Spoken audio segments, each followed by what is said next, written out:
Ei pessoal, e aí, tudo beleza? Eu sou o Dan e sejam bem-vindos a Nishounen. Hoje finalmente a gente vai começar com um novo quadro aqui no canal. Vamos falar um pouco sobre outros animes. Vamos fazer algumas listas com personagens, com protagonistas ou apenas com indicações de animes pra vocês. Isso é óbvio se vocês estiverem curtindo. Nesse vídeo de hoje vamos ver personagens que possuem poderes demoníacos ou que são os próprios demônios. E eu já conto muito com você pra compartilhar esse vídeo de hoje com seus amigos, porque é um quadro totalmente novo e assim eu vou saber se vocês curtem essas indicações. Eu também queria que você comentasse outros personagens que não estão na lista pra gente poder trazer uma parte 2 se vocês curtirem, ou até mesmo pra mim conhecer os animes se eu não tiver assistido ainda, então comenta aí embaixo. Eu espero muito que você possa se inscrever no canal se ainda for novo por aqui e deixar o seu super like aí embaixo. E agora sim, sem mais delongas, bora pro vídeo! Sadao Mao, Hataraku Mao-sama. Bem pessoal, basicamente esse anime já conta a história de um Lorde Demônio, do Rei Demônio. E ele vive em um mundo mágico chamado Isla, pelo menos ele vivia. E ele era tão poderoso que ele estava dominando todo aquele mundo, todo aquele local com uma certa facilidade. E ele era praticamente invencível. Isso é óbvio até ele conhecer Emilia, que chegou com poder o suficiente para o vencer. E ela estava praticamente acabando com todos os seus planos de conseguir conquistar todo aquele mundo mágico. O Sadao Mao então percebeu que ele não ia conseguir vencer e ele percebeu que tudo que ele havia conquistado estava caindo. Mas mesmo assim ele não se deu por derrotado e decidiu fazer o melhor a se fazer: sair correndo. Então, enquanto ele estava fugindo, ele decidiu abrir um portal e viajar para um outro mundo. Assim ele poderia começar uma nova vida e dominar todo aquele lugar com uma certa facilidade. Ele acreditou que se era o mais forte naquele outro mundo, ele poderia ser em qualquer mundo. E saindo de lá, ele foi para um mundo que não possuía magia: a Terra. Ali então ele e o seu companheiro inseparável Alciel, que fugiu junto com ele, decidiram ter vidas normais, porque não tinha muito o que fazer. Eles estavam em um mundo sem magia, então não tinha como usar magia para escapar. E ali então ele decidiu recomeçar sua vida para conquistar todo mundo. Então primeiro ele precisou arrumar um emprego, e ele arrumou um emprego numa conhecida lanchonete. E os dois começaram a viver como humanos normais, até que o objetivo do Sadao mudou um pouco. Ele não queria mais conquistar o mundo, mas agora ele estava focado em conseguir uma grande promoção no trabalho. Acontece que o que os dois não esperavam era que a Emilia também fosse escapar para aquele outro mundo, para tentar o vencer de uma vez por todas. E aí, basicamente, ela também vai mudar de vida completamente, mas os dois continuam sendo arqui-rivais.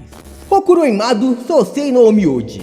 O anime do Hokuro, ele meio que não se passa muito em um mundo de fantasia, apesar de estar repleto de fantasias. Neste mundo, existem diversas criaturas que são conhecidas como sobrenaturais ou chamados por alguns de demônios, e eles nascem em um outro plano, partindo para o plano físico, onde acabam fazendo mal para todos que estão em seu caminho. Acontece que o Hokuro, assim como outras pessoas, eles são exorcistas e estão lutando para impedir que essas criaturas continuem escapando e talvez um dia até mesmo fechar o portal. E o sonho do garoto do Hokuro era se tornar o exorcista mais poderoso de todos, e ele realmente tinha muito talento. Até que aconteceu algo no seu passado que acabou mudando completamente sua forma de pensar e fez até mesmo que ele desistisse desse sonho. Só que tudo muda quando ele conhece a Beno Dashino, que também tinha este mesmo sonho e já era considerada a mais poderosa da sua geração. Acontece que os dois estão igualmente em grande nível. E o Hokuro então a gente acaba descobrindo o porquê dele ter desistido do seu sonho, do seu objetivo inicial. Tudo aconteceu porque no passado ele vivia para treinar em um local conhecido como Dormitório Hinatsuki. E ali ele convivia com várias outras pessoas que também queriam se tornar exorcistas poderosos. Acontece que o deles acabou invocando uma força corrompida que corrompeu a todos ali. Então Hokuro acabou tendo que atacar os seus próprios companheiros, afinal eles já não eram eles mesmos. E depois disso ele acabou sendo corrompido também, afinal ele estava ali. Só que diferente de todos, ele acabou suportando aquele poder. E o seu braço direito corrompido se tornou parte Kegari, que seriam esses demônios. Hokuro então a partir daí passou a ganhar um grande poder.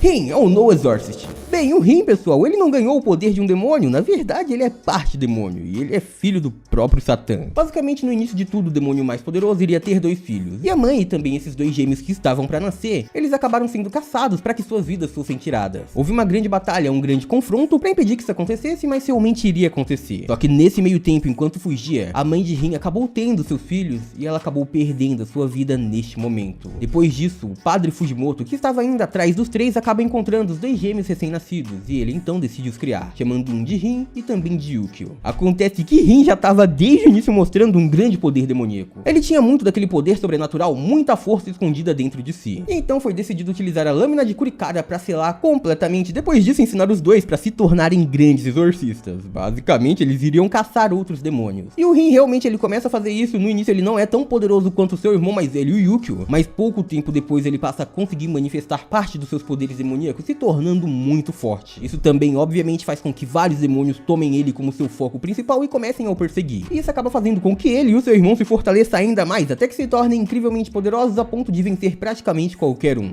Asta, Black Clover. Bem, o Asta ele não é um demônio, E ele não possui diretamente um poder demoníaco, por mais que ele utilize um poder demoníaco. Calma aí, vocês já vão entender. Em Black Clover, todo mundo mesmo possui poderes mágicos. Alguns possuem pouca mana e assim conseguem utilizar magias mais fracas ou em menor escala, outros possuem muita mana, muito poder mágico. Acontece que o Asta, quando nasceu, ele não demonstrou mana nenhuma, ou seja, ele não podia utilizar poder mágico. E tudo começou a ficar estranho a partir daí porque a mana é diretamente ligada à vida do mago, só que o Asta não tinha mana nenhuma e mesmo assim sobrevivia. Mesmo assim, o garoto nunca desistiu. Ele ouviu uma história sobre um mago incrível que havia salvo todo um reino sozinho. Este era o Rei Mago. E então o Asta decidiu ser como ele. Ele descobriu a partir daí que até hoje o título de Rei Mago é passado pro mago mais poderoso de todo o reino de Clover. E ele decidiu que ele ia ser o Rei Mago. Asta então começou a treinar muito para liberar sua magia, o que não aconteceu. Ele então passou a fortalecer o seu corpo, treinar o seu corpo para se tornar muito forte. E ele realmente estava ficando forte. Ele fazia isso porque queria ficar pronto para quando a sua magia aparecesse. Chega então o dia que ele faz 15 anos e é quando a cerimônia do Grimório acontece. Nessa cerimônia é quando você realmente se torna um mago. Um Grimório, um livro mágico aparece para você usar sua magia com todo o seu poder, com todo o seu potencial. E geralmente já é a mesma magia que a pessoa possui, como por exemplo o Yuno, o irmão de consideração do Asta. Os dois foram deixados juntos e adotados pela Igreja de Águia ao mesmo tempo, só que o Yuno nasceu com muito poder mágico e o Asta não tinha poder nenhum. Eu já tinha dito isso. O Yuno então ele chegou na cerimônia, recebeu um Grimório incrível do Trevo de 4 folhas, o mesmo Grimório que o primeiro Rei Mago possuía, e ele continuou tendo uma incrível magia do vento. Já o Asta, ele não recebeu Grimório nenhum, porque ele não tinha magia. Acontece que depois disso, quando eles saíram da cerimônia, tentaram atacar o Yuno pra pegar o seu Grimório, porque só surgia um Grimório daquele a cada geração. Apenas um mago incrivelmente poderoso era presenteado com ele. E o Asta então viu o Yuno sendo atacado e decidiu ajudar. O garoto então acabou sendo derrotado também, mas quando viu que o Yuno, seu rival e irmão, acreditou nele, Asta acabou despertando um novo poder, que não sabíamos de onde surgiu, mas que surgiu junto a um demônio. Um demônio então passou a residir ao lado de Asta como seu receptáculo. E ele emprestava o seu poder pro garoto, já que Asta não possuía nenhuma magia, ele agora poderia utilizar emprestada a magia do demônio, a anti-magia. E em Terra de Mago, quem tem anti-magia é rei.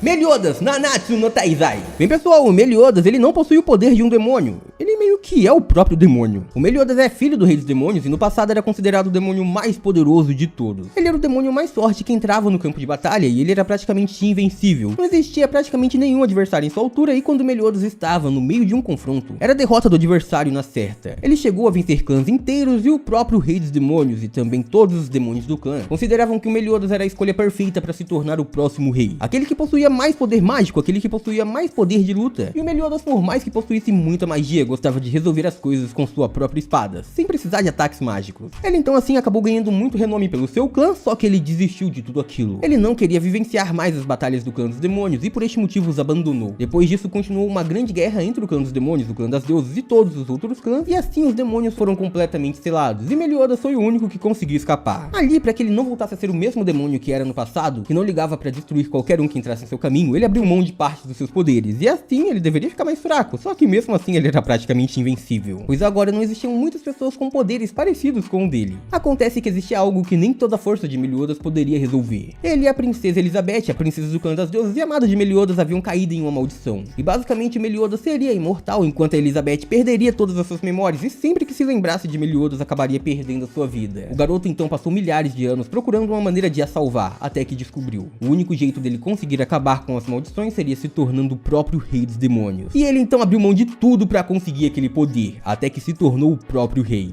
E pessoal, essa foi a lista de hoje. Eu espero muito que vocês tenham curtido. Comenta aí embaixo outros animes pra parte 2 ou outras listas que você quer ver aqui no canal. Eu conto muito com o seu like e a sua inscrição. Muito obrigado por terem assistido até aqui e eu vejo vocês no próximo vídeo. Tchau!